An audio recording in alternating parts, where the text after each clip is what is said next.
Hoje é segunda-feira, dia 8 de fevereiro. Terça-feira, dia 9 de fevereiro, a segunda turma do Supremo se pronuncia acerca do pedido de Sérgio Moro, né, para que a defesa de Lula não tenha acesso às mensagens dos hackers, né, rockers.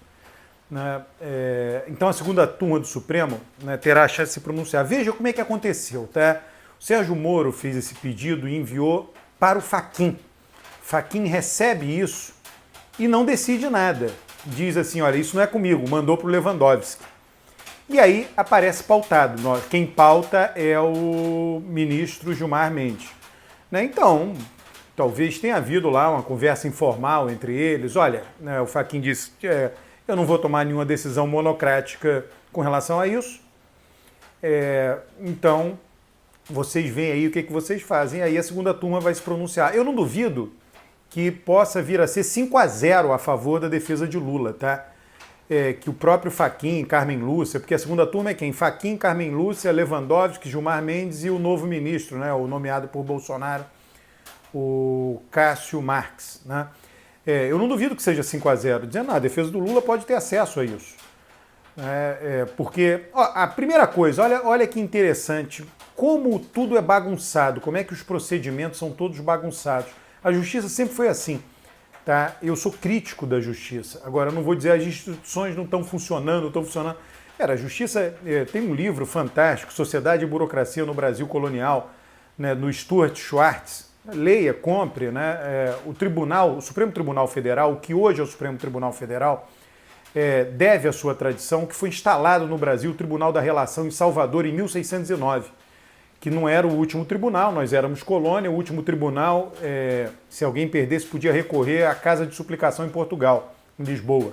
Não, mas, pois bem, a nossa tradição vem de lá, tá? Voto escrito, né? Tudo vem de lá, está mantido até hoje, 1609, 1700, 1800, 1900, 2000, você entende? Então, vem de lá, né, essa tradição. Muitas das coisas que o Tribunal da Relação praticava, elas são praticadas até hoje. É difícil mudar, não é simples. Né? Não sei se seria melhor mudar. Eu sou um cético, né? Eu não sou um crente. Né? As pessoas acham que tudo que muda, muda para melhor. Pode mudar para pior. Quer dizer, eu sou um crítico do Estado atual. Eu não sei exatamente em que direção iria. Eu só estou querendo mostrar que o Fachin pode decidir o que ele quiser. O Fachin pode decidir. Moro pediu, o Fachin diz, não, então não pode ter acesso. Ele, Fachin, decidir. Aí o Fachin pega e manda para o Lewandowski. Fachin poderia não ter mandado para o Lewandowski, poderia ter mandado para o Gilmar. Gilmar poderia ter... Não tem um procedimento, pode acontecer qualquer coisa. Né? Isso já é um absurdo em termos de previsibilidade da justiça e ninguém se mexe para mudar isso. Né? O certo seria ter um procedimento. Né? Todas as solicitações seguiriam o mesmo procedimento e aí haveria previsibilidade. Em 1609 não havia o capitalismo como há hoje. Né? A atividade empresarial capitalista, ela para ter maior eficiência, para gerar mais riqueza para todos, né, ela exige maior previsibilidade. A justiça brasileira não dá isso. Né? Então, feito esse parênteses, vai haver essa votação amanhã. E eu acho que ninguém vai pedir vistas. Tá? É uma previsão, né? Devem existir muitas previsões por aí. Não creio que ninguém vai pedir vistas. Eu acho que tem chance sim de ser 5-0. É claro que a defesa de Lula vai continuar tendo, pode ser 3-2. Né? A Carmen Lúcia é uma ministra muito discreta, ela não se pronuncia, ela é uma ministra totalmente diferente desses nossos ministros que gostam de mídia. Né? Ela não vai à mídia, vai raramente. Ela pode ter mudado a visão dela, ela já andou votando com uma visão diferente e pode até haver controvérsia acerca do que é prova, do que não é prova, do que é prova lícita, do que não é prova lícita.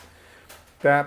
Porque é o seguinte, o Sérgio Moro argumenta que o que está aparecendo aí é prova ilícita, apesar de ele ter defendido a prova ilícita desde que obtida por boa fé. Né? Mais uma subjetividade seria isso se tivesse sido aprovado. Mais uma subjetividade que justificaria qualquer decisão de nosso judiciário. Bom, mas vamos lá.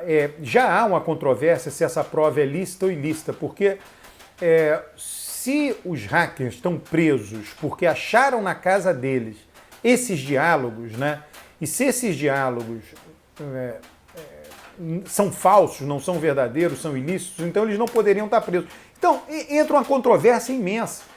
Então, esses diálogos achados na residência, nos computadores do hacker, são lícitos, foram obtidos de forma lícita pela Polícia Federal, isso permite que eles estejam presos. Então, porque isso também não é lícito para avaliar a situação de Sérgio Moro. No caso do réu, Lula, do julgado, do condenado, Lula, isso não tem a menor discussão. A prova ilícita, ela não pode ser utilizada para condenar alguém, mas pode ser utilizada para liberar alguém. Tá? Nessa ideia da presunção da inocência, né? Da prioridade que é dada ao réu. Mas a questão agora pode ir além, em breve, né? Não, isso é uma construção. Em breve pode ir além. Isso pode ser utilizado contra aqueles que fizeram parte da força-tarefa da Lava Jato e, no final, a gente está vendo na prática seu coordenador, não coordenador formal, mas coordenador informal, Sérgio Moro. Talvez, em algum momento, o judiciário venha tomar a decisão que sim, não sei. Né? De novo, isso é uma coisa que está começando a ser discutida agora. Agora, o mais interessante dessa história toda é que Sérgio Moro sempre defendeu, Sérgio Moro e os membros da Força Tarefa da Lava Jato, Deltan Dallagnol, sempre defenderam, eles estão alegando agora que a privacidade deles está sendo violada, né? Esse é o motivo. Bom, mas eles divulgaram gravações que violavam a privacidade da Dona Marisa. Divulgaram isso na mídia, ela falando, sei lá, palavrão com os filhos, sobre os filhos, né? Então, é muito interessante, né? Porque essa é um traço, né? Do Brasil, né? Da cultura brasileira, dois pesos, duas medidas, né? Os franceses, né? Que se vangloriam, La République, né? A República Francesa, a ideia liberal de todos os homens são iguais perante a lei. Sérgio Moro, que já foi um operador da justiça, que já utilizou esse discurso muito fortemente. Deltan, que é um operador não da justiça, mas de um órgão ali ligado ao importante no funcionamento do judiciário, um órgão acusatório, e todos os membros da Força-Tarefa, né, utilizam um discurso antirrepublicano. E não só utilizam o discurso, mas eles têm valores antirrepublicanos, como a população brasileira tem. Né, você utiliza aquela velha história, né, que no Brasil, né, se sempre dizia na República Velha, mas está aí até hoje, né, aos amigos tudo, aos inimigos a lei. Né? Então, você utiliza dois critérios. Né? Quando se tratou de Lula, né, das pessoas ligadas a Lula, tudo tem que ser dado publicidade em nome da sociedade, em nome do combate à corrupção, etc. Agora não tem que ser dado publicidade, é porque eu que estou envolvido. Né? Então são dois pesos, duas medidas. Então o Brasil vive esse conflito permanente de um pequeno grupo, né, de um pequeno grupo mesmo, eu chamo isso muitas vezes de moral universitária, né? Tem essa visão de mundo mais universitária, né, de que a lei tem que ser aplicada a todo mundo de forma igual. É um pequeno grupo no Brasil. E a grande massa crítica brasileira, né, da qual Sérgio Moro faz parte, da qual Dallagnol faz parte, e que a lei tem uma aplicação seletiva. Né? Eu posso aplicar mais para uns, menos para outros, e os princípios, portanto, os princípios que, digamos assim, são os pilares da aplicação da lei. Né? Então ele vai dizer, olha, eu dei toda a publicidade, eu vazei grampos de Dona Marisa, Lula, ali não se... Né, alguém argumentou, né, poderia dizer Sérgio Moro, alguém argumentou que teria que ser preservada a privacidade. Não, em nome do bem público não era para ser, então eu tive que divulgar tudo aquilo. Agora não, agora você não pode divulgar aquilo, em nome do quê? Da minha privacidade, de reservar a minha privacidade. Então são dois pesos, duas medidas.